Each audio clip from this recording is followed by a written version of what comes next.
Ok, donc on reprend par rapport à ce qu'on a vu la dernière fois. Donc on s'était, pour rappel, intéressé à l'ensemble des énergies qui intervenaient au cours du mouvement d'un objet. On avait vu qu'on pouvait distinguer deux formes d'énergie différentes. L'énergie qui était liée à la hauteur, qu'on va appeler EP, l'énergie potentielle. Plus un objet possède une altitude et plus l'énergie potentielle qui est stockée à l'intérieur est importante, avec une autre forme d'énergie qu'on appelle EC, et cette fois-ci qui dépend de la vitesse de l'objet. De plus, on avait vu qu'au cours d'un mouvement, comme par exemple j'ai repris ici le mouvement d'un skieur au sein d'une parabole, dans une coupe, qu'il y avait un échange entre EP et EC, ce qui avait amené à considérer EM, on a fixé par définition EM l'énergie mécanique qui correspondait à la somme de l'énergie potentielle et la somme de l'énergie cinétique. Donc au cours d'un mouvement, on a un échange entre l'énergie potentielle et l'énergie cinétique. D'autant que cet échange-là, finalement, est assez généralisable à toute forme d'énergie différente. Sauf qu'ici, quand l'altitude va diminuer, l'énergie potentielle va diminuer et va être convertie ici en vitesse, c'est-à-dire en énergie cinétique. On n'oublie pas, tout ce qui est lié à l'altitude, ça correspond à l'énergie potentielle. Tout ce qui est lié à la vitesse, c'est lié à l'énergie cinétique. D'accord ? Et l'énergie mécanique correspond à la somme de ces deux-là. Mais comme il y a un échange, si je perds 2 d'un côté, je gagne 2 d'un côté, ce qui définit que EC, au final, reste constant. Quel que soit, à partir du moment où on n'a pas de force de frottement, l'énergie mécanique va rester constant. Elle va se conserver. Tout ce qui convertit en EC arrive en EP et inversement. Ce qui explique ici que la taille de ma barre ne change pas. Et on s'était arrêté la dernière fois sur cette activité-là. Bon, ok, ça se conserve. Maintenant, il va falloir que je quantifie ça. Oui, parce que raisonner en termes d'échange, c'est bien. C'est même assez pratique, je vous ai montré avec le coût des montagnes russes dans la dernière activité. Sauf que, à un moment donné, si je ne peux pas prévoir concrètement avec des valeurs chiffrées, comme par exemple quelle sera ma vitesse maximale, ou encore quelle est la hauteur maximale que je pourrais atteindre au cours d'un saut, ou ce genre d'éléments, ça ne sera pas utile. Donc on va essayer de quantifier ça, c'est-à-dire de fixer une énergie, une formule qui va permettre de calculer l'énergie cinétique et l'énergie potentielle et l'énergie mécanique, ainsi de suite. Pourquoi ça? Je répète, c'est pour qu'on puisse avoir des valeurs chiffrées, des valeurs concrètes, qu'on puisse ressortir un modèle, c'est-à-dire une tendance de fonctionnement, ça fonctionne comme ça, et qu'on puisse concrètement faire des relevés, des valeurs, pour pouvoir prévoir des choses concrètes. D'accord? Alors, activité un peu particulière, pour pouvoir mettre en évidence la formule de l'énergie cinétique, on va d'abord s'intéresser à celle-là, on va s'intéresser à l'énergie cinétique pour aujourd'hui. Alors pour pouvoir mettre en place son calcul, on va faire une activité, mais une activité tâche complexe.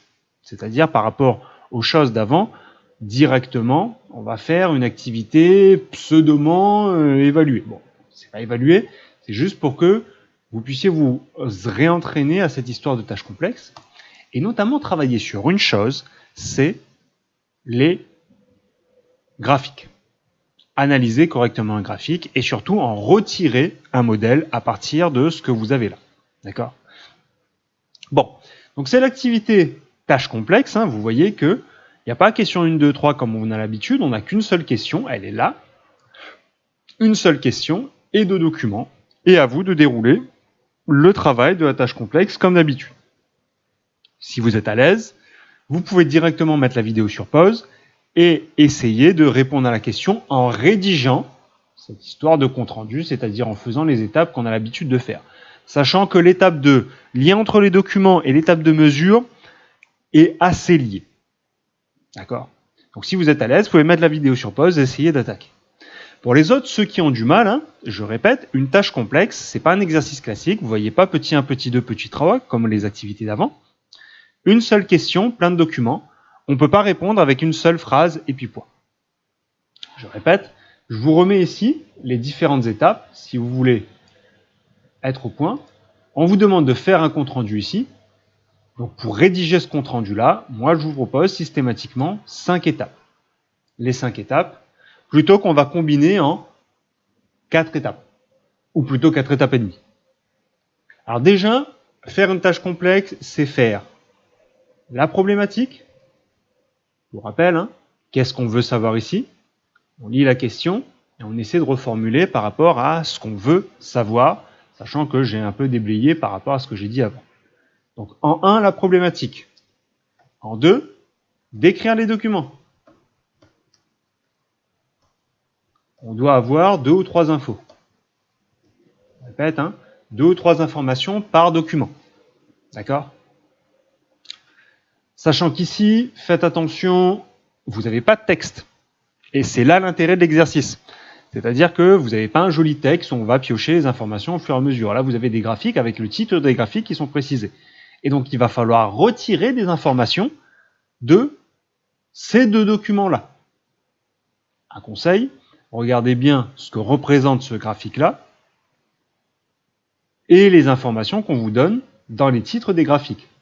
Trop souvent, je répète, hein, vous regardez les dessins et vous oubliez de regarder le titre du dessin qui donne pas mal d'informations.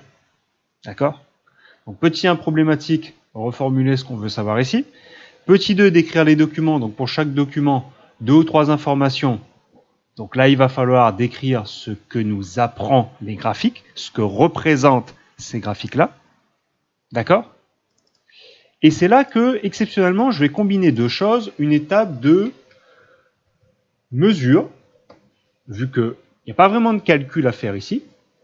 Dans un sens, vous pourriez éventuellement faire un calcul, mais c'est un peu plus technique.